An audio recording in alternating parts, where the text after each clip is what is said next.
my mind, love, what a tale my thoughts could tell. Just like an old-time movie about a ghost from a wishing well.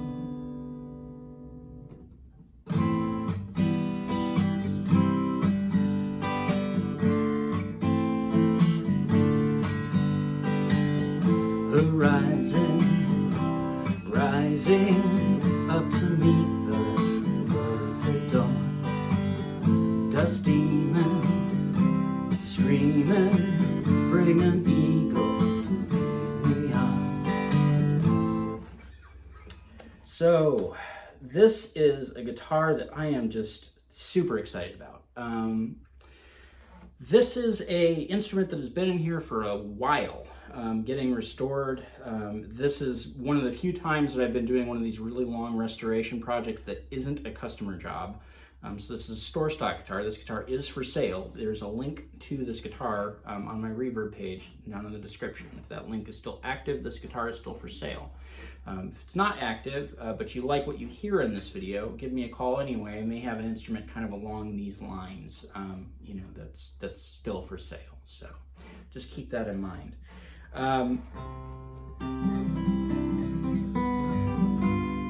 So this is a old vintage Nippon Gaki Yamaha Red Label FG-180.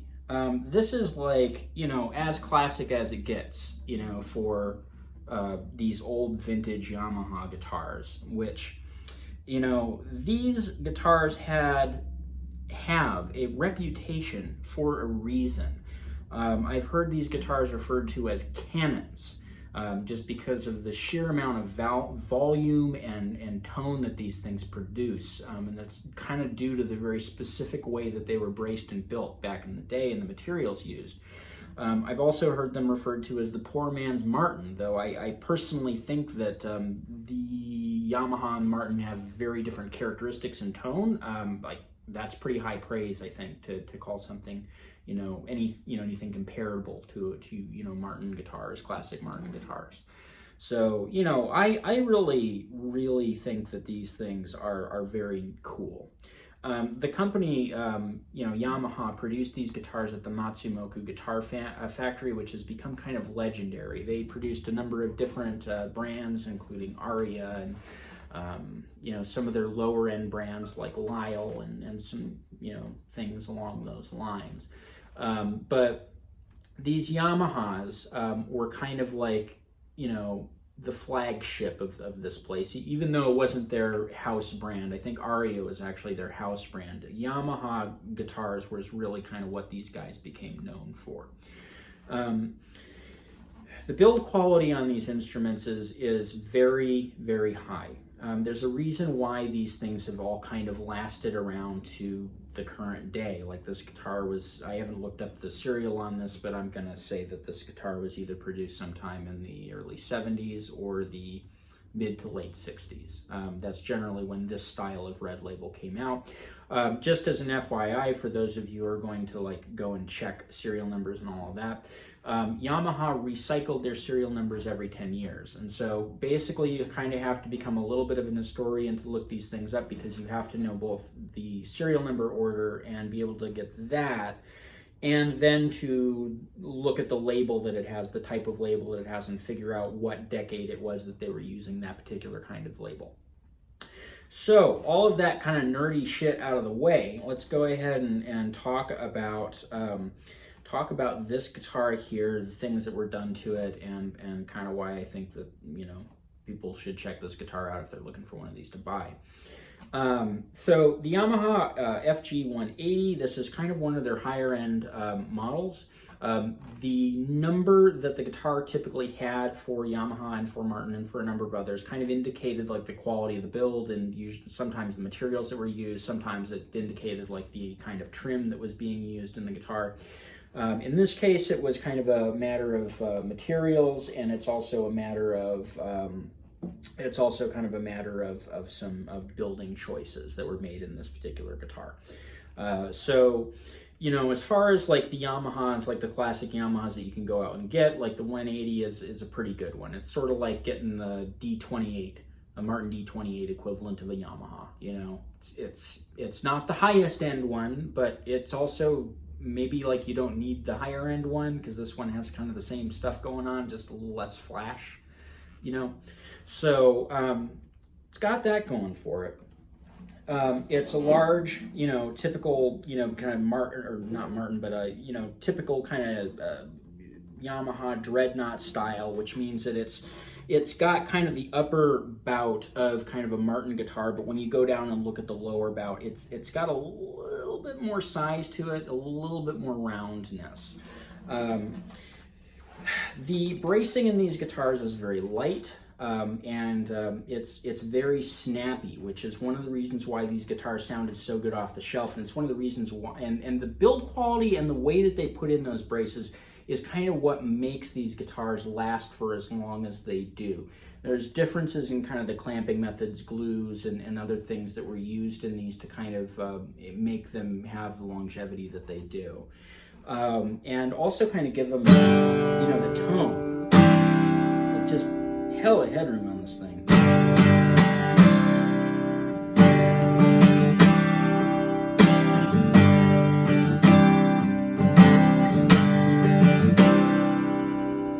So yeah, so let's go ahead and kind of talk about some of the issues that these guitars have when you find them in the wild, because there are a few.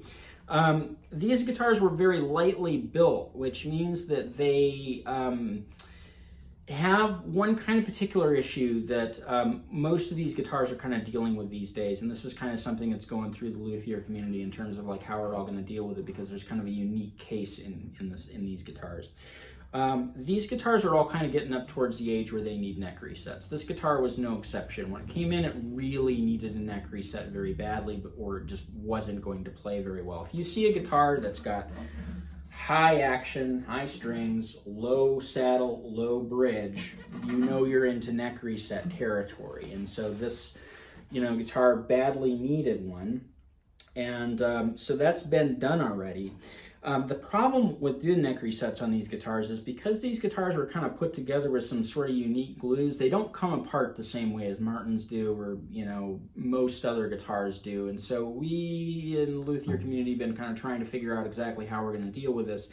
The best solutions that I've seen come up with so far are the ones that I use here at the shop, which is to use, you know, really precise saw and actually just mechanically saw the neck off the guitar at the, you know, at the upper bout, and then to do the neck reset as you would normally, and then to, you know, replace the neck and to fill the gap with some material, and then to use 2 screws in here to turn this guitar into a bolt-on, so that in the future when it needs that work, it can, the bolts can just be taken out and it can just be done. So that's one of the better solutions that I've found. In doing so, I always have to do a little bit of finish touch-up, and so you can see the little finish touch-up that I've done here. It's in black, so it matches up with the binding, so I think that ended up coming out looking pretty slick. And it also gives me an opportunity to install a strap button down here, because, you know, these guitars typically just didn't have a strap button on this end. This was back in the day where they expected you to kind of hook the strap up to this guy here and then tie the other end around the headstock. For those of you who play a lot of acoustic guitar on stage, you know that that's not the most comfy way, especially when you're playing up here in first position. So this is much better. So it gives me the opportunity to do that, but it also gives me the opportunity to do the neck reset and to get it to the point that I can get a nice, low, comfortable setup on it, which this guitar has. So you've got a nice high saddle, which is going to transfer a lot of energy into this already very active guitar. And a nice high bridge. This guitar was kind of unique in that nobody had planed down the bridge yet to try to get the action down lower, which is nice. Because once you do the neck reset, you want as high a bridge as possible, because that saddle is going to come up kind of high. And oftentimes, because these are kind of a unique bridge shape, like we have to like end up making a bridge for these Yamahas, because there isn't really a company that makes aftermarket vintage style Yamaha bridges, which, you know, this is cool that this one had a high one already. It's very nice. I also went in, carved a custom bone nut for it. So the old like celluloid plastic nut that is usually kind of problematic on these old guitars has been removed. It's been replaced with this better for tone, better for tuning stability, better for looks, better all around bone nut. These nuts are custom cut for the guitar from blank. And so the tool that I'm using measuring for these things is this guy here. So they're very, very precise down to the thousandths of an inch.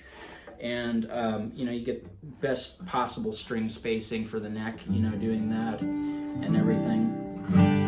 This guitar also had really bad frets when it came in, frets that were just unsalvageable. They were too low to really be saved, and so I went ahead and did a refret, which, you know, it's not a bad time when you're doing a neck reset to go in and do a refret. But I also like kind of working with alternative materials here, so I did this refret with stainless steel frets. So these frets are going to be a lot harder than the typical nickel steel or nickel silver fret wire that you typically find on guitars. This is going to be a fret job that pretty much lasts, you know, for the lifetime of the player, basically, unless you're somebody who like digs in like super, super hard. These frets last a long, long time. Which is generally why these refrets kind of cost a little bit more to do, on top of the fact that it's a much harder material to work with and it's much harder on your tools. So, you know, not something that every shop will do, and also not something that people are always willing to subject their tools to, but I kind of like working with this stuff because I've kind of done a lot of work with it at this point, and I kind of like it for all these, especially doing these old vintage guitars like this, because it just means, okay, well, we're doing all this work to it, might as well give it frets that are going to last as long as the other work that was done to it. They also kind of have a little bit more of a sparkly tone, which I kind of like. Gives a little bit extra something to this guitar. I really like it. Going down, also went ahead and had to reglue the pick guard that had come off, and so that's been, this is the original pick guard, and this has been replaced with, the glue under here has all been scraped out, and it was replaced with some new glue and put down. So that's not going to be coming up anytime soon. It's a great look. Very glad that this was in the shape that it was, because that's not always the case with these old celluloid pick guards. Went ahead and did a custom carved bone saddle for this guitar, which is also very cool. These are hard saddles to carve because these Yamaha saddles are particularly kind of long, and so, you know, they're not as long as like the Martin Long saddle guitars, but they're pretty long. And so like I had like one blank sitting around that I could use for this, and I was glad to have it because it meant like, oh yeah, I don't have to order something in custom to do this. I was really happy to have that. But yeah, this one ended up going really well. I ended up carving an intonated saddle for it, so the intonation up and down the neck is going to be a little bit better. So let's go ahead and play it and see what that sounds like.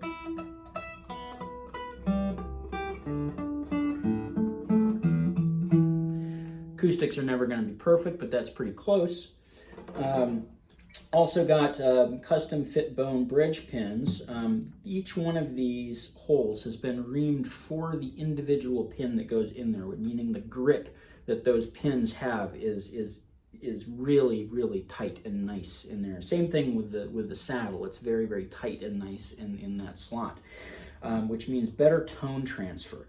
The saddle is where most of your tone goes through. This is the thing that the strings are touching over the soundboard. The energy goes from the strings into that saddle and then into the bridge and then out into the braces and the soundboard, and that's how you hear what the guitar is doing. Like, that's how basically the kind of mechanics of it work. But it also kind of matters how the strings are anchored, and having them anchored with these nice hard bone pins means that you get a little touch of extra sustain and just a little bit extra treble, so just a little bit of an edge. So it's very, very nice. The other nice thing about the bone pins is that they're tough. They're a much tougher material than the plastic that you usually find, and so, you know, they're just going to last a lot longer and, you know, generally chew up the holes a little bit less, and, you know, just generally kind of all around be a better part. The only other repairs that needed to be done on this were that the bridge plate was kind of chewed through, which is another really common issue with these old Yamahas and basically any old vintage guitar, you should always drop a mirror in there and check out that bridge plate, because if you got the string balls kind of eating their way through, I'll see if I can remember to add this in the description, but I have a video kind of talking about what I'm about to talk about, which is the bridge plate retainer and fixing these things. But if you see those string balls kind of going all the way up through that bridge plate, which is that kind of flat thing that you see under there, it's usually made of like maple or something. That's not really good for the instrument structurally, tone-wise, or really anything. It's actually kind of bad. And so that was happening with this guitar here. It's a really common thing to have happened with basically any guitar of this age. But I went in and I put in a bridge plate retainer, a little rosewood bridge plate retainer, which fixes the issue. You know, basically kind of gives you the same tone that you would, you know, just from a bridge plate that's intact. And so that's been done already. It also kind of helps a little bit with the bellying that these guitars sometimes have. Just in general, doing like a bridge reglue and putting down that bridge plate retainer is kind of like a thing that helps. I'm trying to remember if I did a bridge reglue on this guitar. It's been in here for so long and seen so much work that I can't really remember if I did one or not on this. I feel like I did. I feel like this bridge got reglued. So that's on there.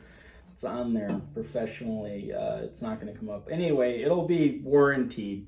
The bridge will be warranted. So if that does come up for the person who buys it, I'm willing to reglue it.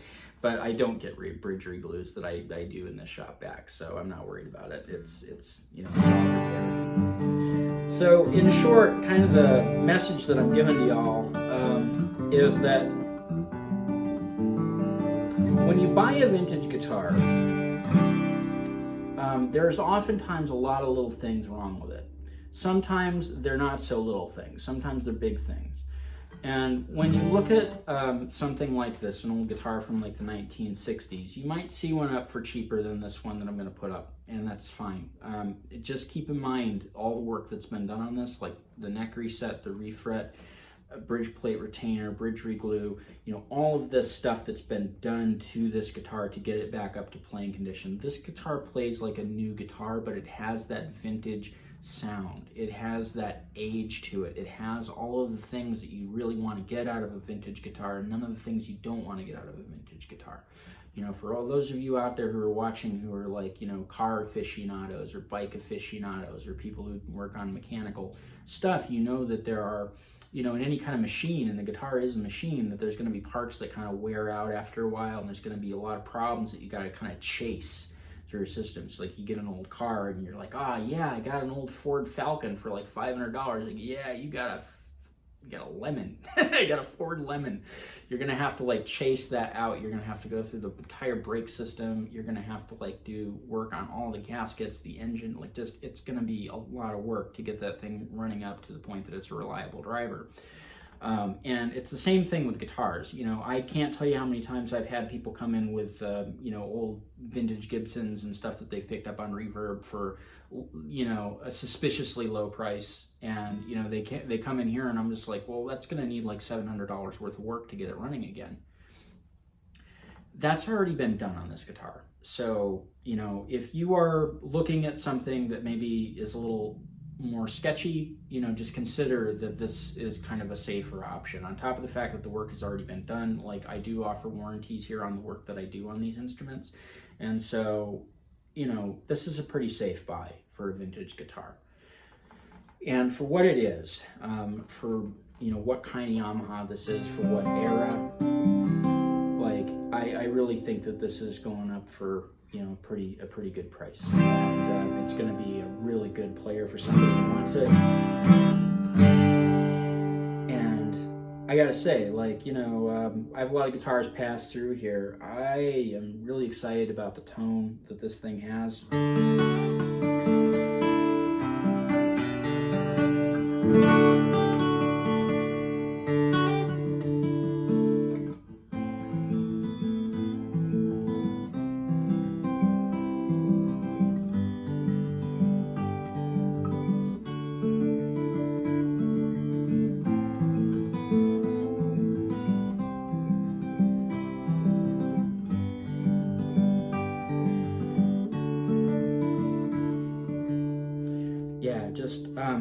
finger picking individual notes, playing scales on this thing, playing chords quietly, softly, loudly, harshly. This thing has so much flexibility in terms of what you can do with it. Like, I'm just really kind of blown away with it. Most guitars have kind of an area where they shine. Like, they're either going to be the nice soft guitar that you pick out to play those love songs to your sweetheart, or, you know, they're going to have that really kind of harsh drive, and they're going to be the songs that you pick up to, like, you know, play Eagles songs with your friends around the campfire. Or, like, you know, you have your guitars that have kind of a more sort of refined sort of sound that's good for, like, you know, doing more technical work. This guitar has a little bit of everything going on and in large quantity. Like, I just can't get over how flexible this thing is in terms of what it can do. It's very versatile. So it's a good quality build. It's a good quality guitar. It's got the tone, it's got the age, but it's also got all the repair work already all chased out of it. One other thing that I think that I just want to mention too before I kind of play you guys out. This guitar has a very cool neck. You know, I've said in some of my videos recently, I've become kind of a guitar neck, you know, sort of, this is sort of something I've been digging on lately. I've been really paying attention to. This guitar here has a kind of a shallow V, which, like, I love V-shaped necks. I think that V-shaped necks are, like, one of the most comfortable profiles, honestly. Like, just in general, like, as far as, like, flexibility in terms of, like, doing anything on an acoustic. I don't know if I want an electric in a V, but, like, for an acoustic guitar, a V has, like, all of the advantages of having a lot of meat back here, so you can do, you know, you can do your bar chords really comfortably and everything. But they also have this thing where if you're kind of bending your thumb around it, and this is kind of like your normal position for playing, which kind of usually is mine, because I like to come up over my thumb with my thumb sometimes. They just fit so well, and they're fast, because with the same amount of material that they have kind of going back, that material's kind of been removed from the sides a little bit. And so there's at the same time that you got that meat, it's also a very fast neck to move up and down, and the ergonomics of it, I just, you know, just absolutely love.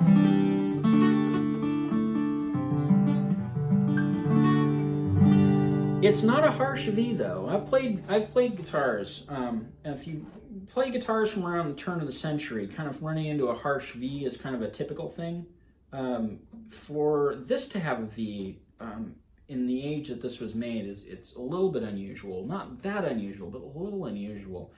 The thing is that it's a soft V though, and so, like, this isn't going to be a thing that, like, throws somebody off if they're used to playing kind of the more traditional, like, you know, U or D neck profiles out there, you know, that we have on more modern guitars. So, you know, don't be scared off by that. But, you know, if you've played a guitar with a V neck and you like a guitar with a V neck, you know how comfortable that is, and you know why you like it. This guitar will give that to you. And, you know, even for those of you who haven't tried it before, I would say that, you know, this is honestly, like, having played a lot of guitars over the years, like, this is still, like, by far my favorite neck profile. And, you know, if I were a builder, I would basically be kind of trying to encourage buyers, you know, of my custom instruments to kind of go in this direction, because I think that this is just a really nice neck shape. It's good for stability for the neck too. Like, just all around a really great thing. I love it.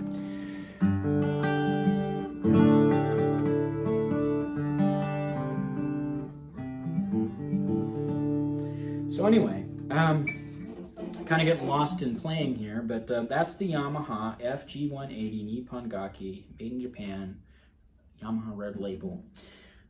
This guitar is on sale if the link in the description is still active. There's also a link in the description to my general reverb page. You can check that out. I have a number of other guitars for sale. Like I said, even if the link to this one isn't active, give me a call. I might have something kind of like this. The work that I do as far as, like, the nut, saddle, pins, and fretwork and other stuff are pretty closely along the lines of what I do to most of the instruments that I sell here.